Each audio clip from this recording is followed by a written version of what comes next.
Welcome to Middleweight Politics, political analysis for the independent voter, the home of radical centrism, and the place for those of us who like our politics in colors other than red and blue. I am one half of your co-hosting duo, Dan Sally. I'm Shawn Griffiths. And last week, New York City held their Democratic primary for the upcoming mayoral race, a process that used ranked choice voting. And because of this voting system, we saw campaigns focused on voter education and coalition building, record low negative campaigning, and record high turnout. Is this a preview of what to expect as we head into the general election? No, it's not. Sorry for the spoiler. We're going to dive into why in this episode. But first, Shawn, I always start with a PSA on how you and I started this out of our frustration with the two-party system and out of our feeling that there were more people like us who really wanted to take action, really wanted to change things, right? Right. And so every week I say, if this resonates with you, there are two things we need. First off, if you're not a subscriber, please subscribe. That helps us gain more visibility in front of people like you and podcast platforms and get the word out. Number two, if there are other people you know who are like-minded, be sure to invite them. And I say that every week. This time it's different because this time I really mean it, Shawn.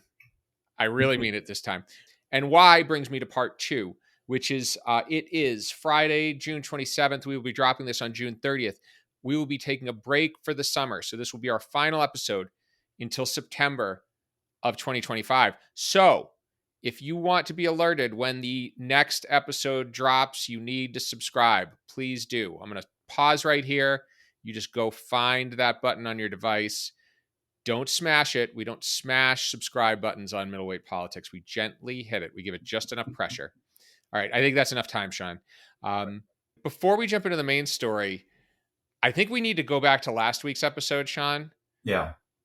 Because, you and I have this way of talking about a particular topic, particular thing going on, and then that topic or thing takes a total 180 in the weekend that we're editing. I feel like we're in a fool me once, fool me twice situation with Trump. When Trump says he's going to make a decision within 2 weeks, he's already made a decision. He's just kind of giving himself buffer room. And we saw that with the Iran strike. So the White House said that within 2 weeks, Trump was going to make a decision. The next day is when the attack happened, which means the order had already been given, because it took 36 hours for those bombers to get to Iran from Missouri. So the order had already been given when the White House said that. Yeah. I'm glad that at least this time we heard about it on the news instead of via group chat, which was nice. I don't know if they took Hegseth's phone away or if he is just smartened up, but either way, good for national security. So we can jump into the main story here. Democrats just finished their primary, crowded field, so 11 candidates in total. And the way the Democratic Party in New York City is mitigated against this is to use ranked choice voting, which, if you are unfamiliar with the concept, allows you to rank your candidates in order of preference. So you can throw your support behind your second, third, fourth, 11th choice, whatever, if your first choice doesn't make the cut. So a couple notable candidates. We had Andrew Cuomo, former governor of New York, positioned himself as sort of a centrist candidate. We had Zohran Mamdani, state assemblyman from Queens. Democratic Socialist, campaigned on economic issues such as free public transit, rent freezes, city-run grocery stores. And then there were an assortment of progressive and let's call them pseudo-centrist candidates in there. Honorable mention, we can't not bring up activist and performance artist Paperboy Love Prince, who ran on a platform of universal basic income using blockchain for government services and often appeared wearing a gold turban and a cape. You can look it up, Google it. It's a site. Notably absent was incumbent Mayor Eric Adams. He opted to run as an independent. We'll get to that one later. Yeah. Comments on this, or? I would say, going into this, it seemed clear that the two candidates that everyone was watching, even as stacked as this field was, were Cuomo and Mamdani. Those were the two candidates, especially with the enthusiasm that Mamdani was getting as we approached the primary election especially after that debate performance that he had, where he basically wiped the floor with Cuomo. I mean, just objectively speaking, just outperformed him in every way possible. And he built up a lot of enthusiasm going into the primary, turned out a lot of young voters. Hundreds of thousands of young voters came out to vote for him within the span of a few hours on primary day, which is incredible for his campaign and for primary turnout. Yeah, absolutely. Absolutely. And what I found interesting about this too, Shawn, this bleeds into a lot of the other conversations we've had Yeah. throughout the year, which is you've got this progressive wing of the Democratic Party that feels stymied Mhm. by the centrist wing.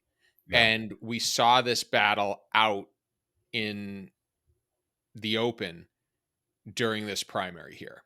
And the interesting thing about it is the race was fairly close. So I think polls showed Mamdani winning against Cuomo by like 1 or 2 points. And the race is still being calculated, Right. but if it sticks to the polls, not a huge gap. Before we started recording, I was thinking, if the biggest thing for us is that in a way, this election proved us correct and something that we've said multiple times on this podcast so far, and that is that this narrative that you're hearing from Democratic pundits in the media, from the old guard within the party, that the party needs to stick to the middle or move more toward the middle, that somehow it's moving too far to the left, is an incorrect narrative to have. It's an incorrect position to have, especially when you can put up a enthusiastic, a charismatic, and progressive Democrat who's going to speak directly to the economic issues that voters care about. And yes, he's a democratic socialist, but when he talks about free bus rides, he's talking about free transportation. When he talks about rent freezes, he's talking about affordable living, right? And then publicly owned grocery stores, cheaper groceries, right? That's what voters want to hear. They may not fully agree with the solutions, but at least Mamdani is speaking to those issues as opposed to just trying to sidestep them. I think what I find funny is the way the Democrats are so scared of nominating somebody too far to the left, Mm-hmm. or so scared of quote unquote owning somebody with a socialist agenda. But just this week, a Republican member of the House of Representatives in Tennessee advocated denaturalizing Mamdani and referred to him as Little Muhammad. Yeah, So, the Democrats have to own their socialists, right. but the Republicans can't seem to do anything to scare off the middle. And the Republicans are now having to face this very broad conservative reaction to Mamdani winning being incredibly racist. All these conservatives and Republicans coming out and saying, 24 years later, we've forgotten 9/11. Like Mamdani had anything to do with the 9/11 attacks on the Twin Towers in New York. And it's just targeting him being Muslim. It's targeting him being an immigrant.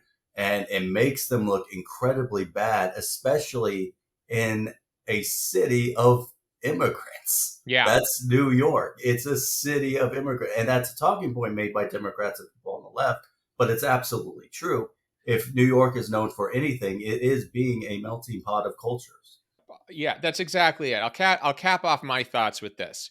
If you could scare away the middle, it would have been done a long time ago by the right. So don't worry about it so much. Obviously, the Mm. middle is resigned to their choices.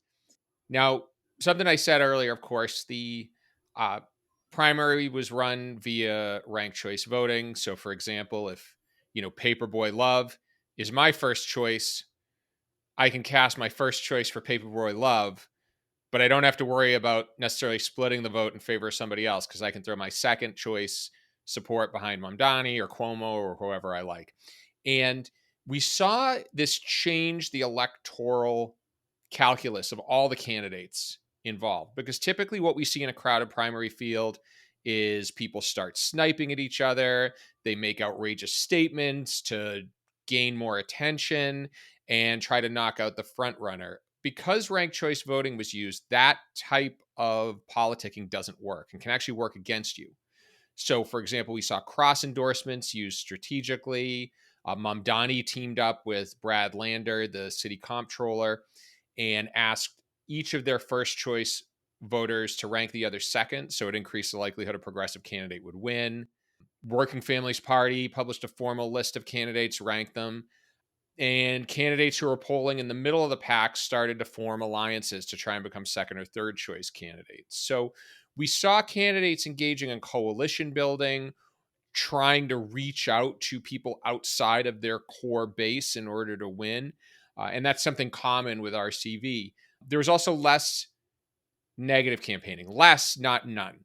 So Mhm. Mamdani definitely did attack Cuomo in the establishment, but I also think we could probably argue that Cuomo's voters and Mamdani's are distinct enough that didn't hurt him all that much. Yeah, to your point, I think one of the biggest highlights of RCV in this particular primary was the coalition building that we saw. And so all this talk about whether or not a progressive or democratic socialist would scare off moderates, one thing that Mamdani was able to do as a result of RCV is start building a coalition of Democrats, start unifying the party even before the primary election was over with. And so in that regard, if you're a Democrat, then you shouldn't be that concerned going into the general election. Now, one of the drawbacks of RCV in New York is that there are more than 1.1 million voters in the city who don't have access to it as a result of the city being a closed primary city. So you have all these independent voters who don't get the share in that benefit that RCV has because it's used in the primary, but it's not used in the general election. I know we're going to talk about this in a bit, but that may create some problems in November. But going back to what I was saying about the primary, if they do want to have more choice in the city, if they do want to have greater competition, then they do have to find a way to include the more than 1 in 5 voters who are registered independent in the city. Definitely. And I think that brings us to another little idiosyncrasy of New York as well, which is in addition to using RCV in the Democratic primary, in the general, they use fusion voting, which, of course, you and I talked about a few episodes back. Now, fusion voting allows candidates to appear under more than one party on the ballot. And so the idea is that minor parties have more power because they can endorse a major party candidate. And by that, the major party candidate theoretically is incentivized to appeal to the minor party constituencies. Now, in this particular instance, Andrew Cuomo created his own independent fight and deliver party. And Shawn, do you know who the nominee of the fight and deliver party is? I'm going to go out on a limb here and I'm going to guess it's Andrew Cuomo. You nailed it, Shawn. Big Got it. surprise. Andrew Cuomo was nominated by the party he founded. So he got into the Democratic primary knowing he already had a line item on the ballot anyway, right? And so he's going in to the general election. And then, of course, there's Eric Adams running as an independent and Republican candidate, Guardian Angels founder Curtis Sliwa. So we lost Paperboy Loves Cape, but we got a beret, Shawn. So that's a consolation prize for us. So again, like Democratic nomination process might have encouraged coalition building, positive campaigning. A four-way race between three Democratish candidates and Mhm.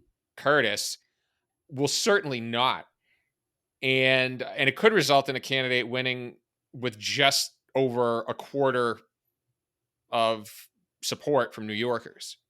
This will really come down to how willing the Democratic establishment is to see a candidate that's not a Democrat be mayor, whether that is Cuomo or Adams after being a very controversial mayor and unpopular mayor, or a Republican even, if it means that they can hold on to this narrative that the Democratic Party needs to stay in the middle.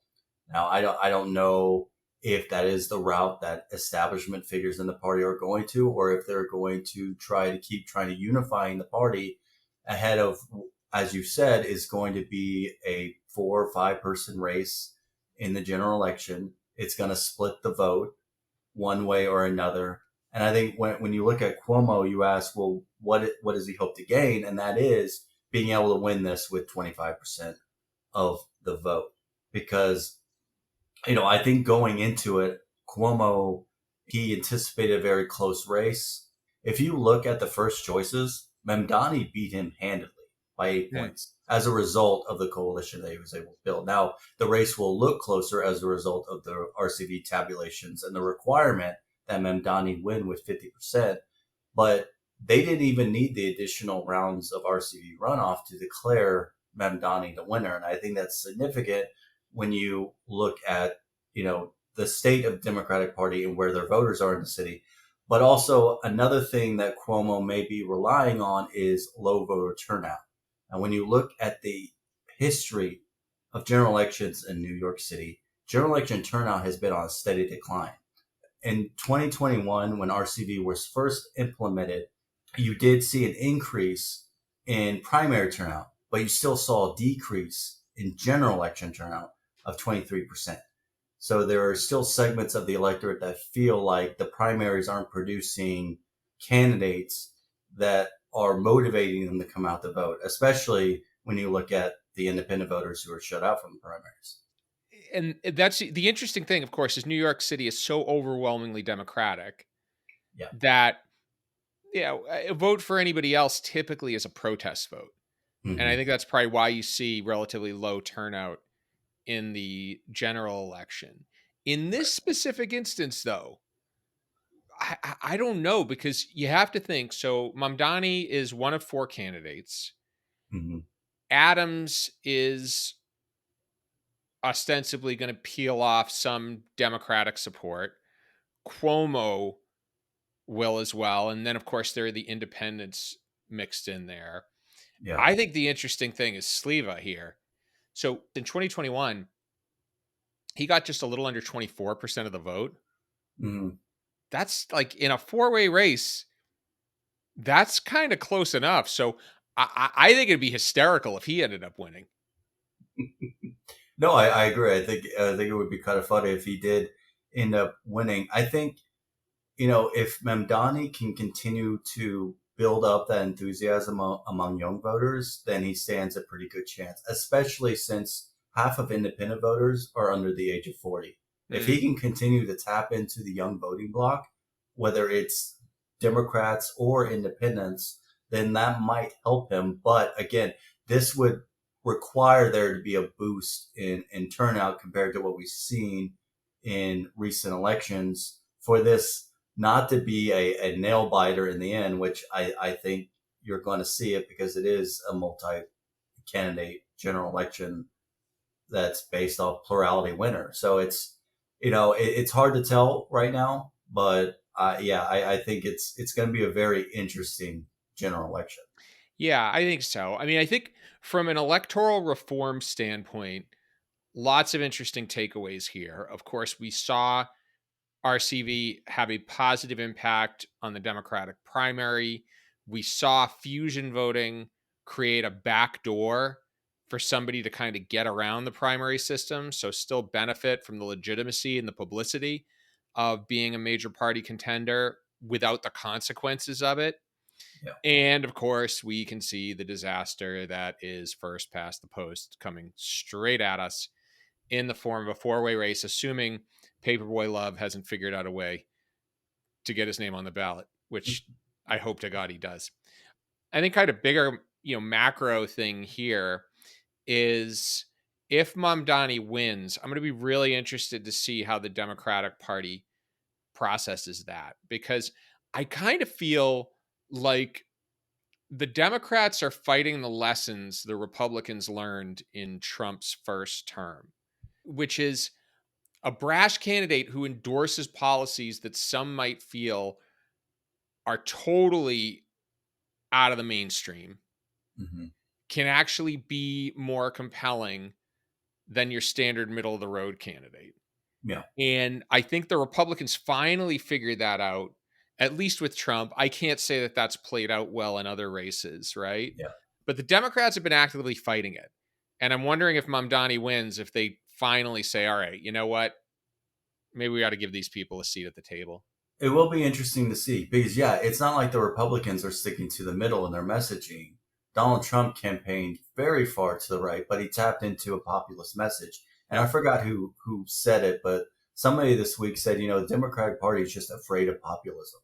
That's for a long time they've been afraid of putting up a candidate that appeals to a populist message. And I mean, this goes. You saw this in 2016 with Bernie Sanders, and now with Mamdani, kind of tapping into maybe not necessarily again solutions that every voter is going to agree with, but at the core, it does speak to fundamental economic needs. And as we've talked about on this podcast, there are a lot of voters, even a lot of voters who are not affiliated with a political party, who tend to like a more progressive economic agenda as opposed to a more conservative one, just based on polling.